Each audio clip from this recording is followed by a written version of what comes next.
ازاي تتعلم فرونت اند برود ماب تفصيليه من الصفر وتارجت بيها شغل فعلي في 2025 من الاخر. بعد الفيديو ده انت مش هتحتاج حاجه غير انك تاخد خطوه انك تبدا فعلا، وهتعرف ازاي تشتغل في مجال الفرونت اند سواء في شركات او فريلانس. يلا بينا نعرف الرود ماب. طيب بكل بساطه تعالى اقول لك ايه هو مجال الفرونت اند اصلا قبل ما اقول لك الرود ماب بتاعته. مجال الفرونت اند هو اي واجهه اماميه لاي موقع انت بتشوفه او بتتعامل معاه، مواقع زي امازون وفيسبوك ونتفليكس وغيرهم كتير. بس ايه بقى هي الواجهه الاماميه فعلا؟ الواجهه الاماميه اللي قدامك هي عباره عن الصور والعناوين والباراجرافات والفيديوهات والكلام اللي انت بتشوفه قدامك. الكلام ده عشان يتعمل محتاج تدرس له شويه لغات. معنى انك كتبت كلمه فود او كلمه بيرسونال كير او حطيت الصور اللي قدامك دي او العناوين اللي انت شايفها في الموقع، ده بدايه الفرونت اند. ولكن الموضوع اكبر من كده بكتير. بس في البدايه عايزك تعرف ان عشان تعمل اي موقع في الدنيا فانت محتاج على الاقل 3 اشخاص. الشخص الاولاني هو شخص اليو اي واليو اكس، الشخص الثاني هو الشخص الفرونت اند، الشخص الثالث هو الشخص الباك اند. هنا هو سريعا اليو اي واليو اكس ديزاينر. الشخص ده بيكون مسؤول ان هو يعمل لك تصميم الموقع من حيث الالوان والتناسق، يظبط لك مراحل الويب سايت كامله. وبعدها بيجي دور الفرونت اند ان هو ياخد التصميم من الشخص الديزاينر ده ويبدا يحوله لكود بالفعل. كده عشان تتعلم الفرونت اند انت محتاج تدرس الخطوات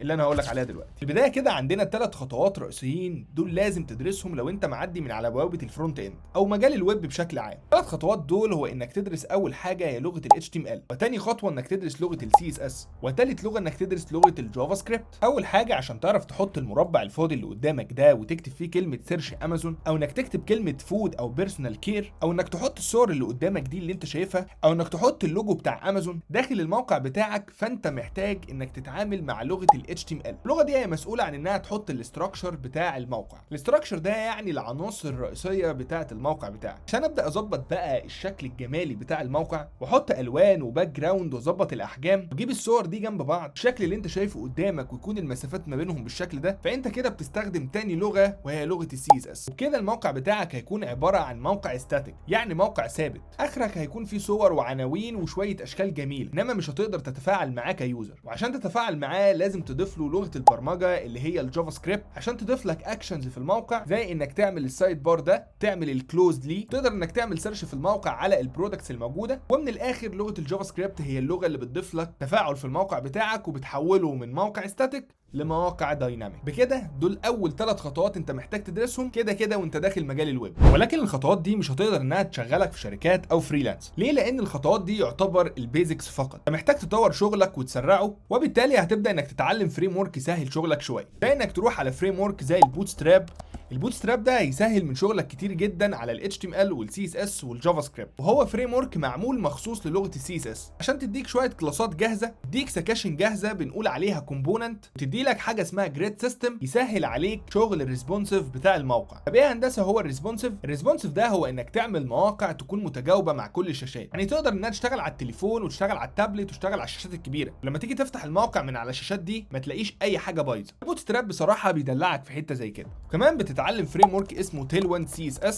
فريم ورك ده هو جامد جدا وبيطور من شغلك وبيسرعه، هو برضو نفس فكره البوتستراب وبل افضل كمان. فخطوات زي الفريم ورك دي مهمه جدا انها تسرع من شغلك كفرونت اند، مطلوبه جدا في الشركات. بعد كده انت محتاج تتعلم افضل مكتبه للفرونت اند وهي رياكت جي اس. رياكت هي مكتبه معموله عشان تبيلد بيها يو اي، يعني من الاخر تعمل بيها واجهات فرونت اند جامده جدا. رياكت دي هي مكتبه بتتعلمها للجافا سكريبت عشان تقدر تكتب كود تكون اسهل في الكتابه وافضل في الناتج. شركات حاليا واي شغل فريلانس برضه هيجيلك مش هتفضل تشتغل بالبيور جافا سكريبت لان الموضوع بيكون معقد جدا، فانت محتاج الى مكتبات زي رياكت جي اس عشان تقدر انك تشتغل.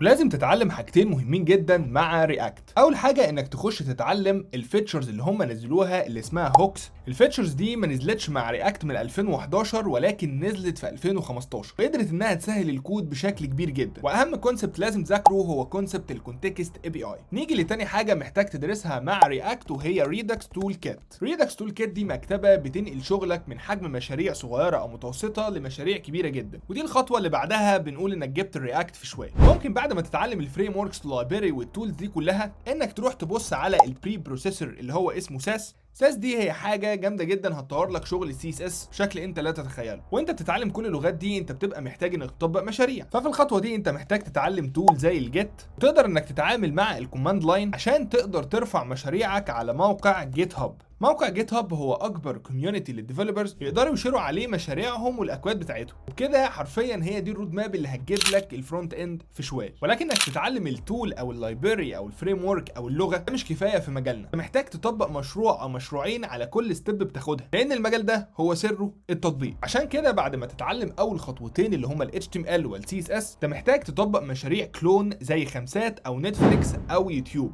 او انك تفكر تعمل حاجه زي يوديمي. بعد ما تعملهم تخش على مرحله الجافا سكريبت. مرحله الجافا سكريبت عشان تتقنها لازم تمر بمرحلتين، تعمل مشاريع صغيره تكون حاجات زي فاليديشن فورم، كالكوليتر، تو دو اب ليست، واجهه اماميه فيها شويه اكشنز، وتهتم بالجزء الثاني وهو جزء البروبلم سولفنج، وهو انك تحل مسائل بلغه الجافا سكريبت. بعد كده هتروح لمرحله البوتستراب ومرحله التيلويند. لازم تطبق مشاريع تكون ريسبونسيف، تكون متجاوبه مع كل الشاشات سواء التليفون او التابلت او الشاشات الكبيره. بعد كده هتروح لمرحله الرياكت. مرحله الرياكت عندك لازم تطبق على البيزكس اللي هتاخدها مشروع يكون واجهه اماميه بسيطه، وبعد كده هتتعلم معاها الهوكس. لازم تعمل مشروع اي كوميرس كامل بالكونتكست اي بي اي. بعد كده هتتعلم التول اللي اسمها ريدكس تول كات، محتاج تبني بيها مشروع اي كوميرس كامل. واخر خطوه انت محتاج تعملها هو انك تهتم باسئله الانترفيوز خصوصا في الجافا سكريبت ورياكت جي اس. وكده بكل بساطه المفروض تكون عرفت ايه هو مجال الفرونت اند وكل اللغات اللي محتاج تتعلمها، ونبذه صغيره عن كل لغه، وايه هي المشاريع اللي تحاول تبنيها وانت بتتعلم مجال الفرونت اند. واستناني في الجزء الثاني الاسبوع اللي جاي اعرفك كل حاجه عن شغل الفريلانس والشركات وتاثير الاي اي علينا وازاي نستفاد منه.